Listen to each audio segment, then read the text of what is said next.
बांग्लादेश में संविधान भी है, संसद भी है, सेना भी है और मिसाइल भी है, तोप भी है, बारूद भी है, गन भी है। इसके बावजूद पिता के सामने बेटी का बलात्कार हो रहा है, पति के सामने पत्नी का बलात्कार हो रहा है, बच्चे के सामने मां का बलात्कार हो रहा है। और चलिए बांग्लादेश तो छोड़िए, इतना सब कुछ हो रहा है, इसके बावजूद हमारे देश में नेता, अभिनेता, लेखक, बुद्धिजीवी, पत्रकार, कलमकार जो छोटी छोटी बात पे ट्वीट करते हैं, छोटी छोटी बात पे वीडियो बनाते हैं, वो भी मौन बैठे हुए। और ये जो पिता के सामने बेटी का बलात्कार हो रहा है या पति के सामने पत्नी का बलात्कार हो रहा है, ये जाति देख के नहीं हो रहा है, ये देख के नहीं हो रहा है कि ये ब्राह्मण है कि क्षत्रिय है कि वैश्य है कि दलित है, धर्म देख के भी नहीं हो रहा है। बलात्कार करते समय बलात्कारी ये नहीं देख रहे हैं ये हिंदू है कि जैन है कि बौद्ध है कि सिख है, केवल इसलिए बलात्कार हो रहा है कि ये काफिर है। अभी तो ऐसे वीडियो आए हैं कि बाकायदा अंडरवियर खोल के देखा गया है कि ये कहीं मुस्लिम तो नहीं है, और उसके बाद उसको मारा गया है। आप सोच सकते हैं कि अंडरवियर खोल खोल के देख देख के मारा जा रहा है। जहां क्लियर है कि हाँ ये हिंदू, जैन, बौद्ध, सिख है, उसको तो मार दे रहे हैं, लेकिन जहां डाउट हो रहा है वहां पे अंडरवियर खोल के चेक कर रहे हैं कि हाँ ये हिंदू ही है कि नहीं है। और हमारे देश में इसके बावजूद संसद में तू मैं हो रहा है, आरोप प्रत्यारोप हो रहा है, नूरा कुश्ती हो रही, बतौलेबाजी हो रही, तू चोर मैं सिपाही का खेल हो रहा है। बांग्लादेश में हिंदू, जैन, बौद्ध, सिख खौफ के साए में जी रहे हैं। इसके बावजूद हमारी मीडिया, हमारी खबर पालिका विनेश फोगाट के मेडल की चिंता कर रही है। शर्म नहीं आती? इतना सब होने के बावजूद अगर आप शांत हैं तो इसका मतलब आपका मानसिक खतना हो चुका है। इतना जो कुछ बांग्लादेश में हो रहा है, इसके बावजूद अगर आपकी आत्मा झकझोर नहीं रही है तो आप इसका मतलब दल गुलाम हो चुके हैं। पॉलिटिकल पार्टी ने आपका मानसिक खतना कर दिया है, आपको पूरी तरीके से मानसिक गुलाम बना लिया है। जो कुछ बांग्लादेश में हो रहा है इसके बावजूद भी आप चुप हैं, तो आप न समाजवादी हैं, न अंबेडकरवादी हैं, न लोहियावादी हैं, आप कुछ नहीं हैं, न गांधीवादी हैं, आप बहुत बड़े पाखंडी हैं। जो कुछ बांग्लादेश में हो रहा है अगर आप उसके बावजूद भी चुप हैं तो वास्तव में आप नेता कहलाने के लायक नहीं है, आप अभिनेता कहलाने के लायक नहीं है। आप अपने आप को समाज का प्रतिष्ठित आदमी मत मानिए। और एक बात याद रखिएगा, ये जो बांग्लादेश में हो रहा है ये पहली बार नहीं हो रहा है। ये जो बांग्लादेश में हुआ है यही पहले अफगानिस्तान में हुआ था, अफगानिस्तान भी भारत का हिस्सा था। ये जो बांग्लादेश में हो रहा है यही पाकिस्तान में हुआ था और पाकिस्तान भी भारत का हिस्सा था। ये जो बांग्लादेश में हो रहा है ये मालदीव में हुआ था, मालदीव भी भारत का हिस्सा था। ये जो बांग्लादेश में हो रहा है ये कश्मीर में हुआ था और कश्मीर भी भारत का आज भी हिस्सा है। और जो आज बांग्लादेश में हो रहा है ये बाबर के समय में भी हुआ था, हुमायूं के समय में भी हुआ था, तुगलक के समय में भी हुआ था, गोरी के समय में भी हुआ था, गजनी के समय में भी हुआ था, अकबर के भी समय हुआ था। आज जो बांग्लादेश में हो रहा है ना ये आज की कोई पहली घटना नहीं है। ये जो बांग्लादेश में हो रहा है ये सीरिया में भी हुआ है, यमन में भी हुआ है, यजीदियों के साथ भी हुआ है और भी कई देशों में हो चुका है। इसके बावजूद समस्या के मूल कारण की चर्चा नहीं हो रही, इस समस्या के अस्थायी समाधान की चर्चा नहीं हो रही। नरसंहार होता जा रहा है, इसके बावजूद दुकानें लूटी जा रही हैं, शोरूम लूटे जा रहे हैं, खेतों पे कब्जा किया जा रहा है, घरों पे कब्जा किया जा रहा है। बड़े बड़े हवेली वाले बेघर बन चुके हैं। जो बेचारे आराम से अपने घर में रह रहे थे आज वो सड़क पे आ चुके हैं और इसके बावजूद उनकी बहन बेटियां सुरक्षित नहीं है। कभी सोचा आपने कि वो पत्नी अपने पति से आंख कैसे मिलाएगी जिसके सामने उसका बलात्कार हो चुका है? कभी आपने उस पिता की मजबूरी सोचा जिसके सामने उसकी बेटी का बलात्कार हो रहा है और पिता असहाय है?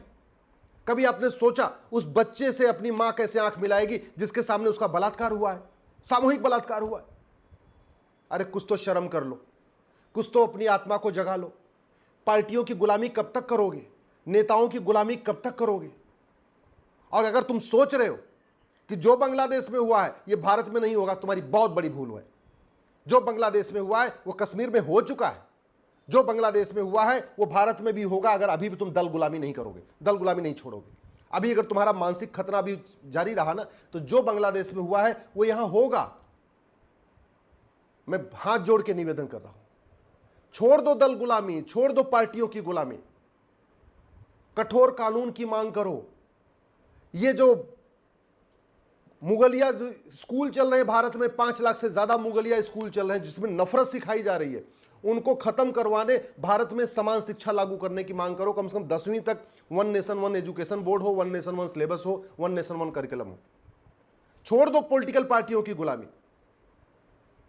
यहां पे भारत में समान नागरिक संहिता लागू करने की मांग करो। समान धर्मस्थल संहिता लागू करने की मांग करो, समान जनसंख्या संहिता लागू करने की मांग करो, घुसपैठ के खिलाफ कठोर कानून की मांग करो। हमारा कानून सड़ा हुआ है, इसलिए 5 करोड़ घुसपैठिए तो 2017 में आ गए थे, अब तो ये 5.5 करोड़ हो चुके और कोई घुसपैठिया निकाला नहीं जा रहा है। किसी एक राज्य से घुसपैठिया कोई नहीं निकाला नहीं जा रहा है। यह कड़वी सच्चाई बता रहा हूं। छोड़ दो पार्टियों की गुलामी, छोड़ दो नेताओं की गुलामी, और जिन नेताओं के भरोसे बैठे हुए हो, जिन पॉलिटिकल पार्टियों के भरोसे बैठे हुए हो, ये कुछ नहीं, तुम्हें बचाने नहीं आएंगे। बांग्लादेश में हत्या बलात्कार हो रहा है, कोई पॉलिटिकल पार्टी उनको बचाने आ रही है क्या? जो वहां हिंदू, जैन, बौद्ध, सिख 1 करोड़ से ज्यादा आज की डेट में सड़क पे आ गए हैं, वो भी वोट देते थे, वो भी पॉलिटिकल पार्टियों के सदस्य थे। बांग्लादेश का कोई धर्मगुरु, महामंडलेश्वर, कथावाचक किसी को बचा पा रहा है क्या? अरे वो अपना ही घर नहीं बचा पा रहे। बांग्लादेश का कोई व्यापारी दूसरों को बचा पा रहा है कि नहीं? वो अपनी दुकान नहीं बचा पा रहा है, अपना शोरूम नहीं बचा पा रहा है, दूसरों कैसे बचा लेगा? बांग्लादेश का कोई नेता, अभिनेता दूसरों को बचा पा रहा है क्या? वहां तो अभिनेताओं का घर जलाया जा रहा है, वहां तो गायकों का घर जलाया जा रहा है। अभी जलाया गया ना बांग्लादेश में। तो अगर तुम किसी नेता के भरोसे बैठे हो, किसी अभिनेता के भरोसे बैठे हो, किसी लेखक के भरोसे बैठे हो, बुद्धिजीवी के भरोसे बैठे हो, किसी कलाकार के भरोसे बैठे हो, सुबह से लेकर शाम तक किसी पत्रकार के लिए ताली बजाते रहते हो, तो तुम बहुत बड़े गफलत में हो। तुम्हें समझ में नहीं आ रहा है कि समस्या का स्थायी समाधान क्या है।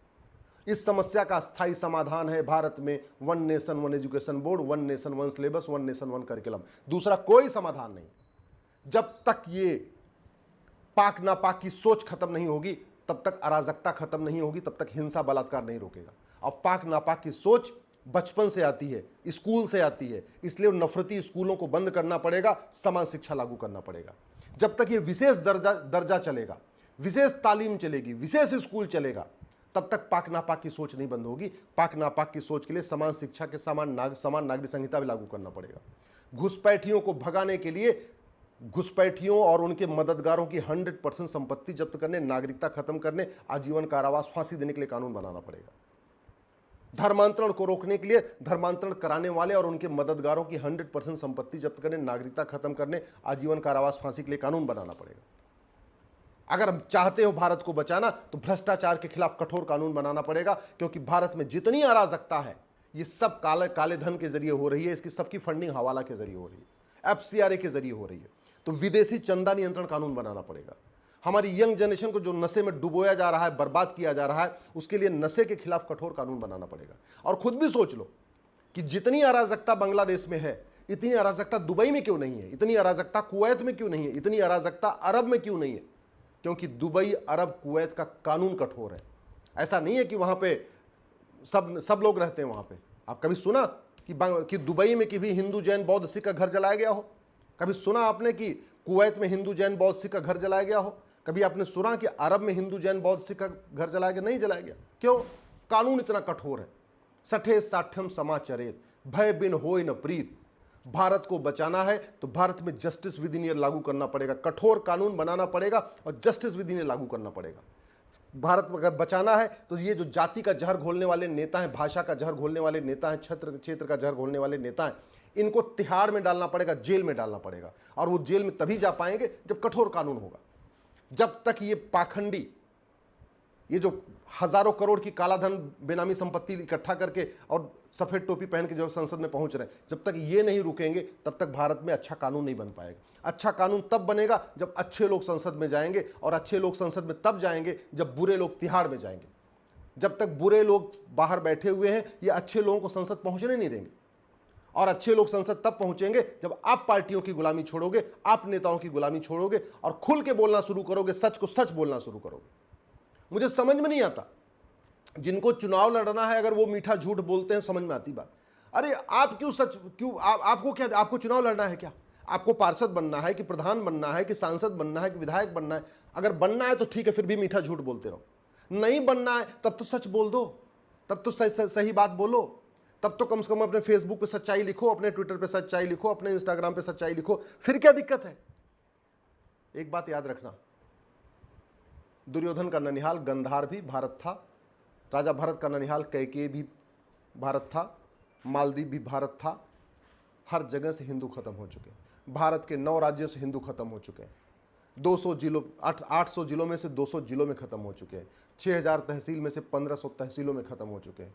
अभी भी अगर मानसिक खतना जारी रहा, अभी भी दल गुलामी नहीं छोड़ी, अभी भी पार्टियों की गुलामी नहीं छोड़ी, अभी पाखंडियों को एक्सपोज नहीं किया और अभी भी कठोर कानून की मांग नहीं किया, तो जैसे आज बांग्लादेश में पिता के सामने बेटी का बलात्कार हो रहा है, पति के सामने पत्नी का बलात्कार हो रहा है, भाई के सामने बहन का बलात्कार हो रहा है, बच्चे के सामने माँ का बलात्कार हो रहा है, ऐसे ही पहले कश्मीर में भी हुआ था और ऐसे ही बाकी भारत में भी होगा।